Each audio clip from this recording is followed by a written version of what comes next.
Walid Reda a quitté la maison un mercredi de septembre et n'est jamais revenu. Puis il a quitté le mercredi. Le jeudi, il n'y a pas un téléphone. Il n'y a pas qu'au téléphone qu'il va me dire « Papa, je suis à Lambadosa ». Le père de Salim Reda a découvert que son fils était l'un des 18 jeunes Tunisiens qui se trouvaient sur un bateau à destination de l'Italie et qui ont disparu au large des côtes de Zarzis. Les pêcheurs locaux et les gardes-côtes ont fini par trouver 8 corps, mais jamais celui de Walid. نخرج الصباح 7 متاع الصباح نخشوا 7 8 متاع الليل 9 متاع الليل حومنا البلايص الكل حومنا على الفرونتيير وحنا ماشيين حتى الجرب حتى القبس حتى المحرس.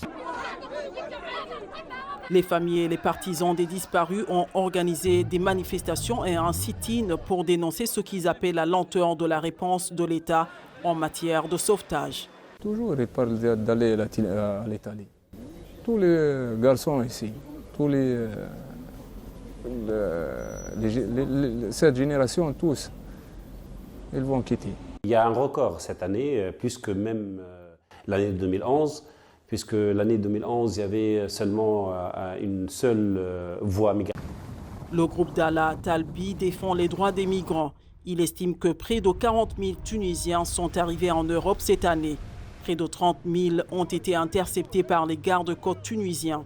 Des centaines d'autres sont morts ou portés disparus. La migration aujourd'hui en Tunisie, elle ne touche pas seulement les jeunes diplômés ou bien les chômeurs, ou bien elle touche tout le monde. Tous les Tunisiens sont des projets de migration et qui veulent partir de la... Derrière ces chiffres en hausse, il y a un pays aigri par la politique post-révolution qui n'a pas réussi à offrir une vie meilleure. Le taux de chômage en Tunisie s'élève à près de 20%. Seul un électeur éligible sur 10 a participé aux élections de ce mois-ci, boycottées par la plupart des partis politiques. Avenir noir ici en Tunisie. C'est pour ça, je pense, de retourner en France, en Europe en général, même en Chine. Zarzis est également une escalade pour les Africains subsahariens qui cherchent eux aussi une vie meilleure. Ils y exercent des emplois informels afin de gagner de l'argent pour leur passage clandestin en Europe. Ce n'est pas facile, mais il faut juste le faire pour réussir et obtenir ce que l'on veut dans la vie.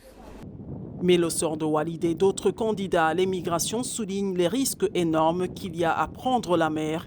Et pour certains, il n'y a pas de seconde chance.